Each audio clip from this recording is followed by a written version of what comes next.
Screaming Howard Dean raises his head. Where's this guy been? And then we're going to Washington, D.C. to take back the White House. He's been in a bunker. And of course, he comes out. He's against free speech. He's against all your freedoms because he's a Democrat. Welcome to the Doug TenNapel channel. I'm Doug TenNapel, your humble servant. And I'm here to just kind of call out with the Democrats' great war against free speech. When you ask people, should we do this by democracy or by this antiquated electoral college thing, it's not close. You know, partisan issues are close.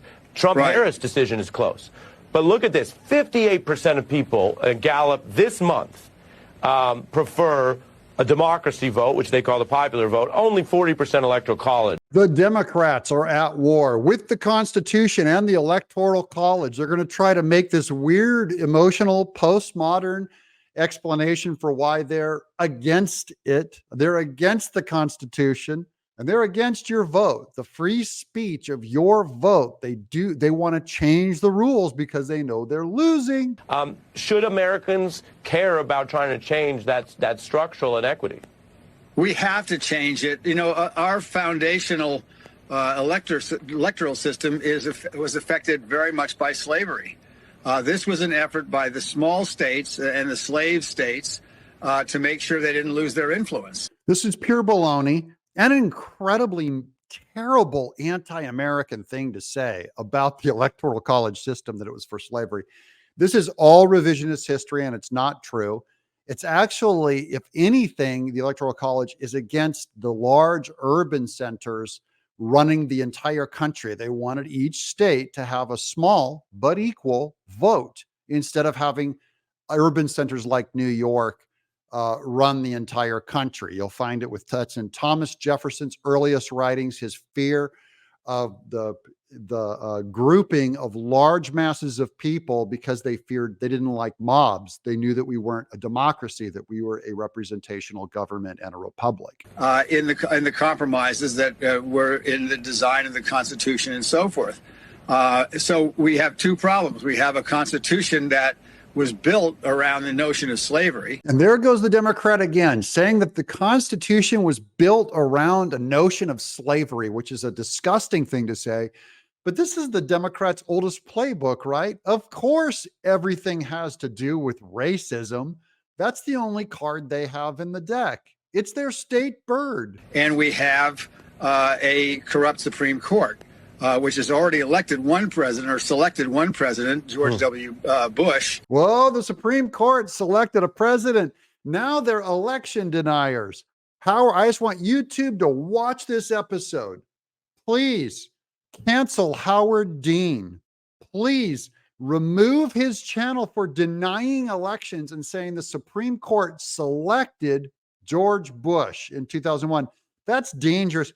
We don't indulge those kinds of dangerous insurrectionist conspiracies on this channel. By improper means, and which has also made some outrageous claims that I think would most of the Constitution, people who wrote the Constitution, would turn over in their grave if they ever saw it, which is this crackpot right-wing theory about the immunity of the president to be able to do whatever they damn well please. Crackpot right-wing theory that is enumerated in the Constitution. We actually have writings on immunity. At the very least, it's from the Civil War era. But I believe that the president, they did not want the president to be able to be politically persecuted by the next party that came in. That's why they tended to give him a broader breach. It wasn't to allow him to do anything he wanted.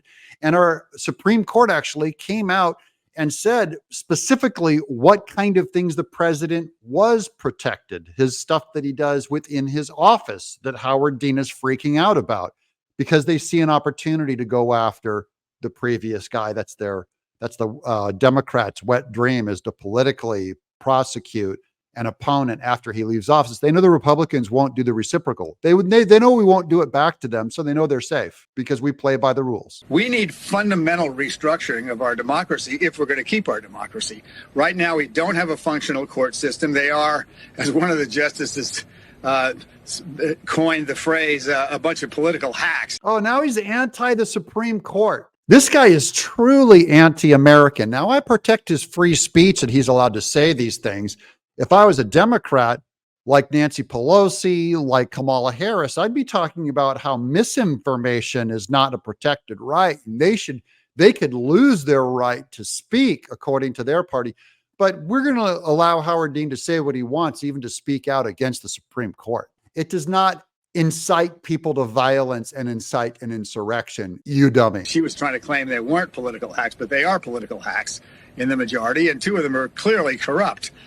So we have a big problem with our democracy, and we need to fix it, and the public, I think, is on our side.